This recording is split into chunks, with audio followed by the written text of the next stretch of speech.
இப்போது புதிய அறிமுகம் ஆச்சி ஹோட்டல் சாம்பார் 50 கிராம் ரூபாய் 20 மட்டுமே. சட்டமன்ற தேர்தல் பணிகளுக்கான தாவேகா தேர்தல் கண்காணிப்பாளர்கள் நியமித்து அறிவிப்பினை வெளியிட்டிருக்கிறார் அக்கட்சியினுடைய தலைவர் விஜய். சட்டமன்ற தேர்தல் பணிகளுக்கான தமிழக வெற்றிக் கழகத்தினுடைய தேர்தல் கண்காணிப்பாளர்கள் நியமிக்கப்பட்டிருக்கிறார்கள்.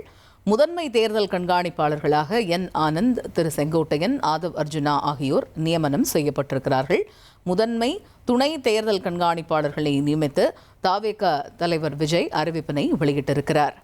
சட்டமன்ற தேர்தல் நெருங்கி வரக்கூடிய சூழல்ல தமிழக வெற்றிக் கழகத்தில் தேர்தல் கண்காணிப்பாளர்கள் நியமிக்கப்பட்டிருக்கிறார்கள். அந்த வகையில் முதன்மை தேர்தல் கண்காணிப்பாளர்கள், துணை தேர்தல் கண்காணிப்பாளர்கள் அப்படின்னு இரு பிரிவுகளாக அவர்கள் நியமிக்கப்பட்டிருக்கிறார்கள். இப்போ முதன்மை தேர்தல் கண்காணிப்பாளர்கள் அப்படின்னு பார்த்தோம்னா திரு என் ஆனந்த், திரு செங்கோட்டையன், ஆதவ் அர்ஜுனா ஆகியோர் நியமிக்கப்பட்டிருக்கிறார்கள்.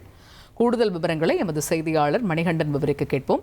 மணிகண்டன், தாவேகால முதன்மை மற்றும் துணை தேர்தல் கண்காணிப்பாளர்கள் நியமிக்கப்பட்டிருக்கிறாங்க, அது பற்றிய முழு விவரங்கள் என்ன?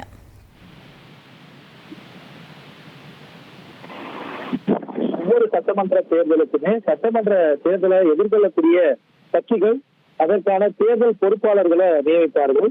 அந்த அளவுல தமிழக வெற்றிக் கழகத்திற்கு சட்டமன்ற தேர்தல் கண்காணிப்பாளர்கள் நியமனம் செய்யப்பட்டிருக்கின்றனர். முதன்மை கண்காணிப்பாளர்களாக பொதுச் செயலாளர் ஆனந்த், அதே போல நிர்வாக குழு தலைமை ஒருங்கிணைப்பாளர் செங்கோட்டையன், ஆதவ் அர்ஜுனா ஆகியோர் நியமிக்கப்பட்டிருக்கின்றனர். அது இல்லாமல் வருவாய் மாவட்டம் வாரியாக கண்காணிப்பாளர்கள் நியமிக்கப்பட்டிருக்கின்றனர். வட சென்னையில சென்னை, செங்கல்பட்டு, காஞ்சிபுரம் ஆகிய பகுதிகளுக்கு தேர்தல் மேலாண்மை பொதுச் செயலாளர் ஆதவ் அர்ஜுனும், அதே போல திருவள்ளூர் தொகுதிக்கு ஜேசிடி பிரபாகர், அது மட்டுமல்லாமல் சேலம், நாமக்கல் தொகுதிகளுக்கு கொள்கை பரப்பு பொதுச் செயலாளர் அருண்ராஜ், திருநெல்வேலி, கன்னியாகுமரி மாவட்டங்களுக்கு மரியவில்சன், புதுச்சேரிக்கு சாமிநாதன், காரைக்காலுக்கு அசன்னா, தேனி, மதுரை, திண்டுக்கல் ஆகிய பகுதிகளுக்கு இணை பொதுச் செயலாளர் சிபிஆர் நிர்மல்குமார் உள்ளிட்ட முக்கிய நிர்வாகிகள் இந்த தேர்தல் கண்காணிப்பாளர்களாக நியமிக்கப்பட்டிருக்கின்றனர்.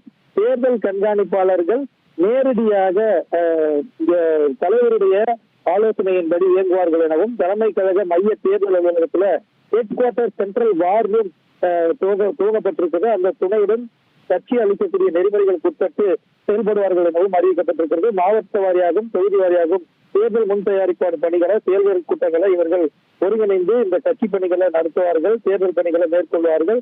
பொதுச் செயலாளர் ஆனந்த் உள்ளிட்ட சட்டமன்ற தேர்தல் முதன்மை கண்காணிப்பாளர்களுடைய துணையோடு ஒருங்கிணைக்க இந்த கண்காணிப்பாளர்களுக்கு கட்சியுடைய தலைவர் உத்தரவு பிறப்பித்திருக்கிறார். தகவல்களுக்கு நன்றி மணிகண்டன். இப்போது புதிய அறிமுகம் ஆச்சி ஹோட்டல் சாம்பார் 50 கிராம் ரூபாய் 20 மட்டுமே.